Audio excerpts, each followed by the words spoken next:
Va ora in onda Umanitaria Padana Onlus.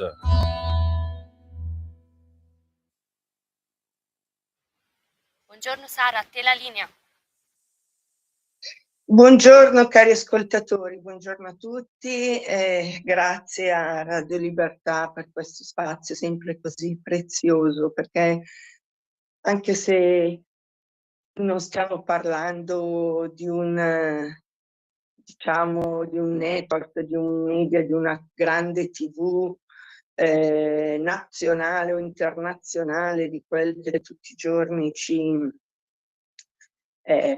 parlano alla televisione, noi stiamo qua su un media veramente preziosissimo proprio perché è libero e che ha sempre consentito di dire le verità, anche le più scomode, anche le meno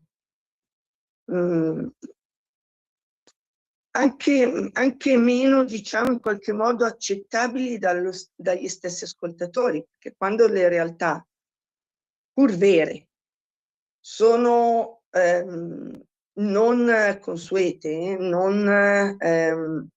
diciamo, non raccontate dal mainstream, o addirittura sono così tremende da essere facilmente tacciabili per incredibili, tante volte sono le stesse persone, gli stessi popoli che non vogliono sentire quelle verità. Quando poi sono disponibili a sentirle, quando diventano realtà mainstream, quando qualcuno alla fine decide che è giunto il momento di dirle perché magari in quel momento serve dirle per qualcos'altro, perché magari un vecchio mondo è da spazzare via ma ce n'è già pronto un altro. Allora se una cosa diventa mainstream, allora poi tutti sono disposti più o meno a parlarne. E tante volte anche dire la verità comporta, ma questo vale anche nelle vite, chissà quanti di voi hanno scoperto nella vita che c'erano persone che non, pur di fronte all'evidenza, preferivano non vedere certe evidenze perché bisognava sopportarne le conseguenze, la responsabilità, il peso, la fatica, il dolore.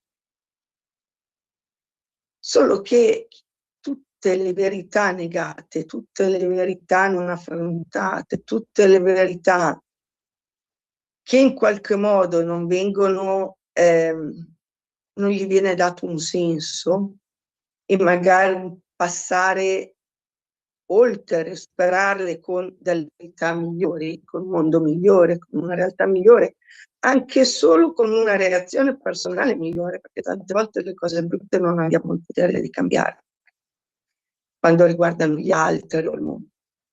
Però possiamo cambiare noi stessi e essere noi a creare un mondo migliore per noi stessi e per gli altri. Perché questo preambolo? Perché vedete, qui siamo in una radio che non ha mai avuto paura di dire la verità, anche quando la verità sembrava inascoltabile, e ha sempre avuto un pubblico che nel tempo poteva essere più piccolo o più grande. Poteva oscillare veramente da numeri molto esigui, da numeri da piccolo villaggio gallico resistente alla Asterix, parlo di resistenza all'impero mondiale dell'informazione, in questo caso, fino a periodi in cui invece il pubblico si faceva più grande, altre volte si restringeva di più. Però questa radio non ha mai smesso di lasciare spazio alle verità scomode, anche a quelle verità che nessuno voleva dire, perché è una radio veramente libera. E tutti coloro che ascoltano non sono passivi. Già il fatto di ascoltare questa radio ti rende parte di una comunità di resistenti che solo per il fatto di essere disposti ad ascoltare verità al di fuori del pensiero unico dominante fa di voi dei resistenti, perché la resistenza, vedete, non si fa dall'alto, non la fanno nei palazzi, la resistenza la fanno i popoli. E i palazzi, volente o nolente, poi rappresentano perché sono i popoli. Lo so che ai popoli non piace sentirselo dire, lo so che i popoli sono convinti che loro sono tutti buoni, tutti bravi, nelle masse siamo tutti santi, no? E sono solamente chi comanda. Invece no, abbiamo visto tanta gente di popolo. Parliamo di recenti movimenti gialli di formazione che andavano a spaccare il mondo e poi erano peggio degli altri, voglio dire, l'esempio lì, no? Senza andare lontano. Quindi la verità è che un popolo buono, sano, eccetera, alla fine può combattere, può eccetera, però in qualche modo muove la storia a essere migliore. È un po' un cane che si morde la coda.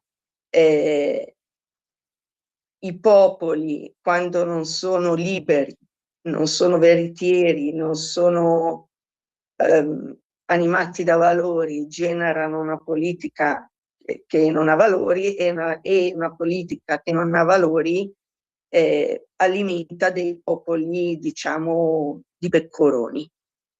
Però chi ascolta questa radio non appartiene, indipendentemente da tutto il resto, al pecorone che senza pensiero critico. Perché tutto questo? Dico, guardate che è importante, sembrano cose teoriche, ma finché non ritorniamo a parlare di cose serie anche sul piano, diciamo, concettuale, filosofico, continueremo ad avere una società sempre più decadente. Perché poi è il pensiero che genera l'azione. Perché dico questo? Perché avete visto andare adesso agli onori, in questo caso ai disonori della cronaca, la questione degli Epstein File, cioè di questo mondo di potere trasversale molto alto, in termini di molto basso, cioè basso nel senso all'ultimo girone giù degli inferi sul piano morale, ma molto alto sul piano del mondo, mai come in queste vicende si vede qual è l'abisso, la differenza tra quella che è la città di Dio, la città del mondo, il regno di Dio e i regni del principe di questo mondo, cioè il diavolo. Comunque adesso, se noi vi ridiciamo cose qui su questa radio, persone come me, vi parlavano tanti anni fa, ma tanti anni. Adesso forse sembriamo meno incredibili, meno complottisti, meno fuori di testa, perché adesso ci sono le prove, ma c'erano anche prima, solo che prima nessuno andava avanti. Non è che si parlava di cose per sentito dire, erano già uscite, però se non esce la notizia sul mystery era troppo incredibile, vero, pensare che ci fossero delle elite che arrivavano a torturare, uccidere bambini a riti satanici. Chi comanda il mondo? Pensate poi a 21 Sanremo, da quando ho iniziato a parlare di queste cose non si è più visto su nessuna TV. Ha scritto una bella canzone, Chi comanda il mondo, ha scritto anche lui un bel po' di anni fa.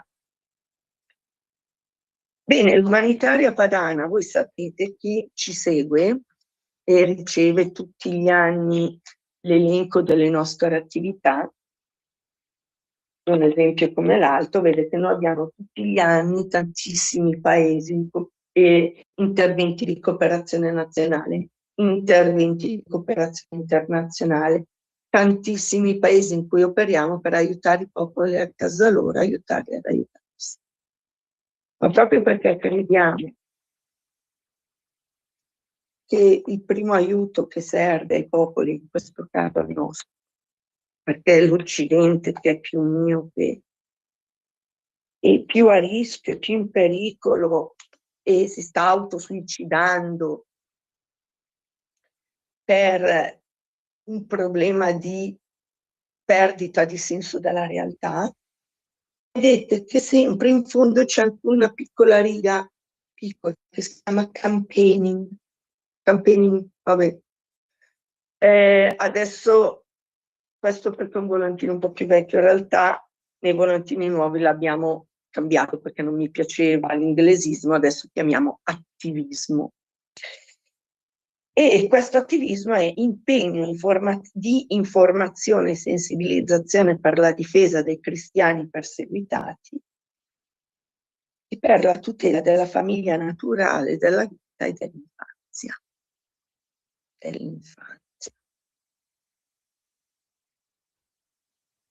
Per i cristiani perseguitati ne abbiamo parlato tantissime volte e oggi questi pochi minuti che mi restano volevo proprio dirvi questo. Vedete, nel 2000 non l'umanitaria padana esisteva anche dal 99 l'associazione federale donne padane.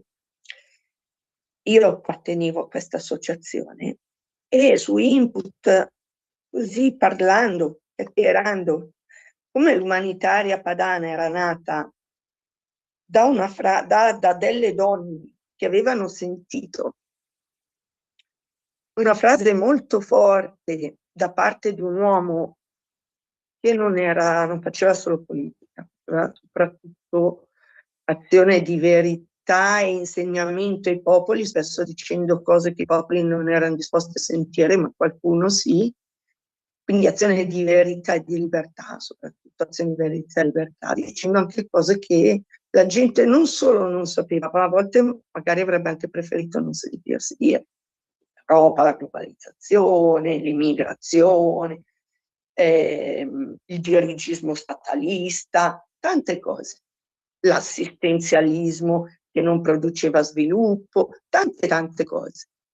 Ma alcune cose che diceva invece riguardavano proprio valori della società. Uno di questi era: non bisogna importare manodopera, ma utilizzare meglio i capitali perché tutti i popoli possano svilupparsi e avere un'amicizia orizzontale senza colonialismi e anche senza assistenzialismi fasulli che servono a sfruttare i popoli, tipo quello del sistema della cooperazione internazionale. Quindi non bisogna. Lui parlava come c'era un grande papa che si chiamava San Giovanni Paolo II, Giovanni Paolo II, oggi santo, poi seguito da Benedetto, che diceva bisogna garantire ai popoli il primo diritto è quello di non emigrare. In altre parole si diceva aiutiamo i popoli a casa loro. E da lì nacque l'umanitaria padana. Ma ci fu un'altra frase che il grande Umberto Bossi disse molto forte, ed era intorno soprattutto questa cosa iniziò fine anni 90 e 2000. Questa cosa iniziò sempre a fine anni 90. Iniziò a dire giù le mani dai bambini, giù le mani dai bambini. Non a caso tuttora oggi io guido un gruppo su Facebook che si chiama Giù le mani dai bambini, ed è il primo che ho creato, poi ho fatto Giù le mani dai popoli e giù le mani dai cristiani. In uno parliamo di cristiani perseguitati, in uno parliamo di guerre e attentati vari ai popoli, ma in Giù le mani dai bambini dall'inizio abbiamo combattuto per che cosa? Per difendere i bambini da tutte le aggressioni fisiche, morali, ideologiche, eccetera. È stato il mio primo gruppo. Tanti anni fa è stato il primo gruppo su Facebook in Italia a chiamarsi Giù le mani dai bambini. Ma prima ancora, vedete, io qua, 24 novembre 2000, e poi qua, queste erano delle tessere d'adesione, pagavano pure. Nel 2001 ho fondato un comitato che si chiamava Procrea, che era l'acronimo di proteggere e crescere con amore. Io qui ho alcune adesioni. Cito solo i personaggi politici, in quel caso non esiste neanche la privacy, quindi li posso dichiarare. Avevano aderito Umberto Bozzi, Salvini Matteo, Giorgetti Giancarlo, Fontana Attilio, nomi che conoscerete, vero? Perché questa battaglia sulle mani dei bambini, questa radio l'ha sempre fatta. Vedete, questa è la Padania del settembre 2000. Nascerà Procrea per difendere i bambini. Perché che i bambini fossero in pericolo. E poi altre cose. La Padania, perché noi abbiamo fatto una grande lotta contro la pedopornografia. La Procrea, che poi è confluito quando io sono entrata in umanitaria padana, Procrea è confluito in umanitaria padana e anche quei valori sono confluiti in umanitaria padana, tant'è vero che continuo questa lotta, rientra nell'ambito dell'attivismo di umanitaria padana. Il tema contro la pedofilia, contro la pedopornografia, c'è un grande manifesto molto bello. Lo esponevamo già nei convegni dell'Associazione Federale Donne Padane, vedete qua, Associazione Federale Donne Padane, questo era un manifesto del 2000 e c'era scritto giù le mani dei bambini, o piccolo, non si riesce a vedere in video, però è così, giù le mani dai bambini. E questo qui era un convegno del 4 febbraio 2001, dove parlavamo del disegno di attacco non occasionale, non solo dei singoli, che è una cosa terrificante, ma proprio un disegno dell'elite contro i bambini. Bene, io so che non abbiamo molto altro tempo, però vorrei dire, io credo che una cosa come questa, quello che sta venendo fuori, la cosa che a me preoccupa di più è che non sta scatenando indignazione.